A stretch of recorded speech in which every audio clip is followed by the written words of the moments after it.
สวัสดีค่ะ คลิปนี้มาชวนทำคุกกี้ข้าวโอ๊ตผสมธัญพืช คุกกี้โฮมเมด คุกกี้แนวสุขภาพ รสชาติหวานน้อย เพิ่มความอร่อยด้วยข้าวโอ๊ตและธัญพืชต่างๆ เราไปดูวิธีทำกันเลยค่ะ เริ่มจากการนำธัญพืชไปอบ โดยแจ็คจะแยกมะม่วงหิมพานต์และอัลมอนด์แบบเม็ดต่างหาก เพราะเขาจะสุกช้ากว่า อบธัญพืชจนสีเหลืองสวยดีแล้ว เราก็จะพักธัญพืชไว้ให้เย็น จากนั้นเราก็มาตีส่วนผสม เริ่มจากการตีเนยแจ็คใช้เป็นเนยเค็ม เป็นเนยที่มีอุณหภูมิห้อง เป็นเนยนิ่มไม่แข็งแล้วก็ไม่เละเกินไป ตีเนยให้อ่อนนุ่มและกระจายตัว ตีเนยจนอ่อนนุ่มดีแล้วก็หยุดเครื่องและปาดชามผสม ต่อไปเราก็จะใส่น้ำตาล ใช้เป็นน้ำตาลทรายแดง และน้ำตาลทราย จากนั้นเปิดสปีดความเร็วกลาง ตีส่วนผสมให้เข้ากัน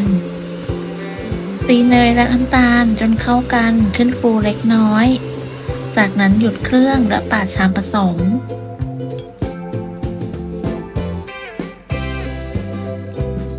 ต่อไปก็ใส่ไข่และกลิ่นวานิลาจากใส่เป็นไข่ไก่เบอร์ 2จำนวน 1 ฟอง เปิดสปีดความเร็วกลางตีส่วนผสมให้เข้ากัน ตีจนส่วนผสมเข้ากันดีไม่ต้องตีนานค่ะ เมื่อส่วนผสมเข้ากันดีแล้วก็หยุดเครื่องและปาดชามผสม ต่อไปเราก็จะใส่แป้งใช้เป็นแป้งสาลีอเนกประสงค์หรือแป้งว่าว จากนั้นใส่ผงฟูลงไป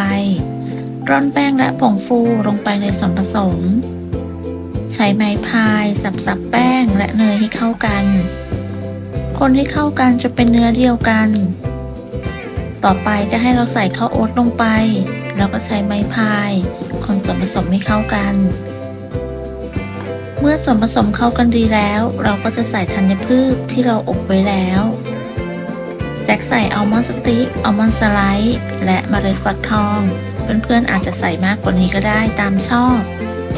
จากนั้นก็คนคลุกเคล้าให้เข้ากัน เมื่อผสมเข้ากันดีแล้วเดี๋ยวเราจะนำไปตักแล้วก็วางในถาดเพื่อนำไปอบจะใช้สกู๊ปไอศครีมขนาดประมาณ3 เซนทำได้26 ลูกหลังจากตักลงไปครบหมดแล้ว จากนั้นก็ใช้สปาตูล่ากดโดคุกกี้ให้แบนลงเล็กน้อย ตกแต่งด้านบน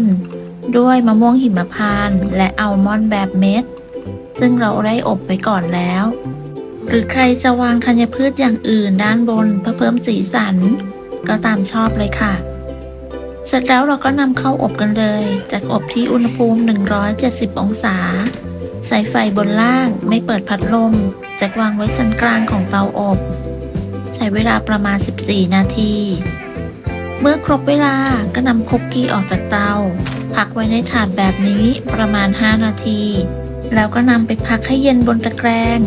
คุกกี้ข้าวโอ๊ตธัญพืชสูตรนี้ทำง่ายมากๆเป็นคุกกี้โฮมเมดแนวสุขภาพใครชอบแบบนี้กดเก็บสูตรไว้ลองทำกันดูขอบคุณสำหรับการติดตามรับชมคลิปนี้หากเพื่อนๆชอบก็อย่าลืมกดไลค์กดแชร์กดติดตามเพื่อเป็นกำลังใจให้กันด้วยค่ะ